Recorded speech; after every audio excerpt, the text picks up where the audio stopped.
Саламатсыңарбы балдар? Анда эмесе бүгүнкү сабагыбызды баштайлы. Сабактын темасы проценттин аныктамасы. Сабактын максаты. Бүгүнкү сабакта процент деген эмне экенин түшүнө алабыз. Процентти бөлчөк түрүндө жана бөлчөктү процент түрүндө жазууга үйрөнөбүз. Жашоо турмушубузда процентти пайдалана билүүгө үйрөнөбүз.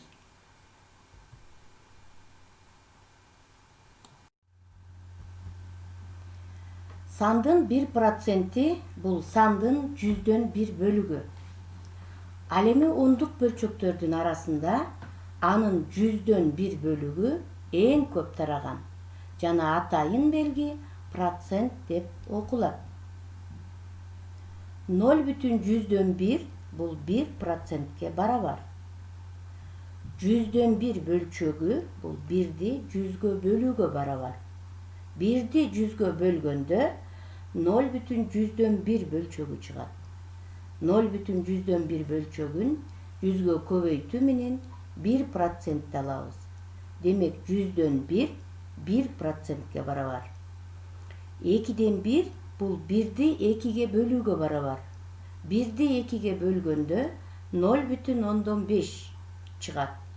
0,100дөн 5 менен 0,100дөн 50 барабар бөлчөктөр.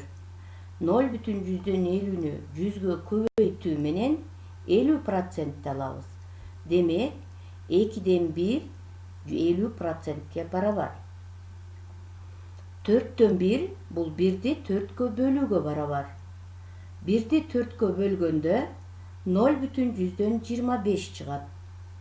0,100дөн 25-ти 100гө көбөйтүү менен 25% алабыз.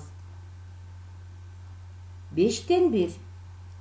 5ден 1 бул 1ди 5ке бөлүүнү билдирет. 1ди 5ке бөлгөндө 0,2ге барабар. 0,2 менен 0,100дөн 20 барабар бөлчөктөр. 0,100дөн 20-ны 100гө көбөйтүү менен 20% алабыз. Демек 5ден 1 20%ке барабар. Сандын 100%-и бул сандын өзү болот. Анда эмесе балдар, маселе чыгаралы. Жылдыз алардын классташтарынын 25%-и көз айнек тагынышат деп Илгизге айтты. Жок, биздин класстын ар бир 4-сү көз айнек тагынаарын мен анык билем, деп жооп берди Илгиз. Илгиздики туурабы? Маселени чыгаралы. Маселени чыгарууну Илгиздин айтуусунан баштайлы. Илгиздин айтуусу боюнча класстын 4дөн 1-и көз айнек тагынышат. 4дөн 1 бул 1ди 4гө бөлүүнү билгизет. 1ди 4гө бөлгөндө 0,100дөн 25ке барабар. 0,100дөн 25-ти 100гө көбөйтүү менен 25% алабыз. Демек 4дөн 1 25%ке барабар. Эми жылдыздын айтуусу боюнча класстын 25%-и көз айнек тагынышат. 25%-ти бөлчөккө айландырабыз. Проценттин эрежеси боюнча 25% бул 100дөн 25ке барабар.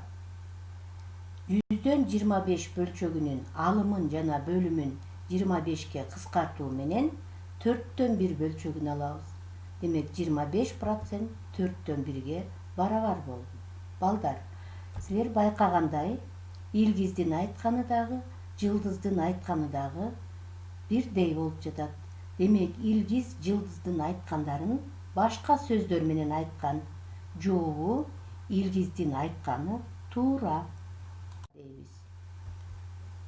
Анда эмесе балдар, китебиңердин 207 бетиндеги номер 496 маселени чыгарабыз.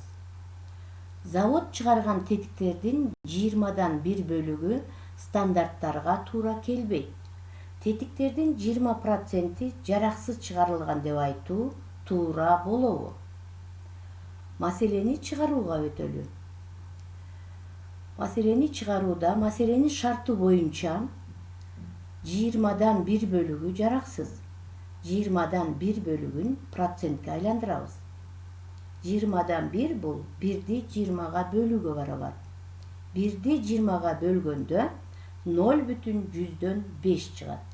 0,5-ти 100гө көбөйтүү менен 5% алабыз. Демек, балдар, завод 5% жараксыз тетик чыгарат.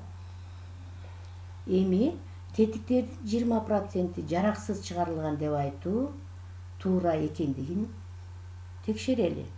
20% бул проценттин эрежеси боюнча 100дөн 20-га барабар.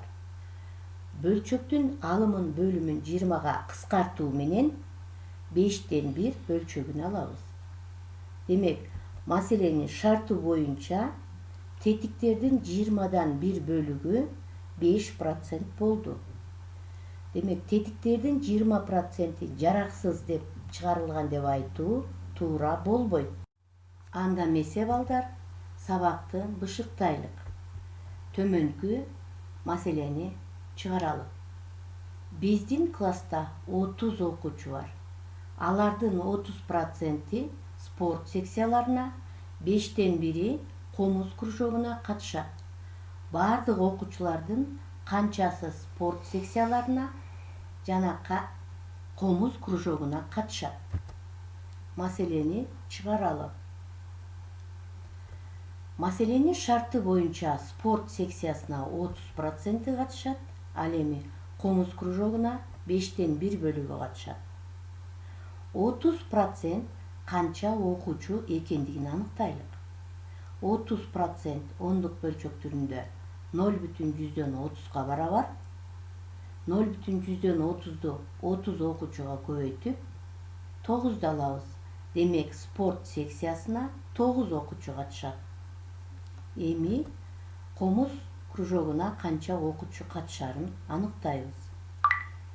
30 окуучуну 5тен 1-ге көбөйтөбүз. 5тен 30га барабар. 30ду 5ке бөлсөк 6. Демек, комуз кружогуна 6 окуучу катышат. Жообу, спорт секцияларына 9 окуучу, ал эми комуз кружогуна 6 окуучу катышат. Ал эми комуз кружогуна 6 окуучу катышат. Балдар, үйгө тапшырма алалы. Үйгө тапшырма.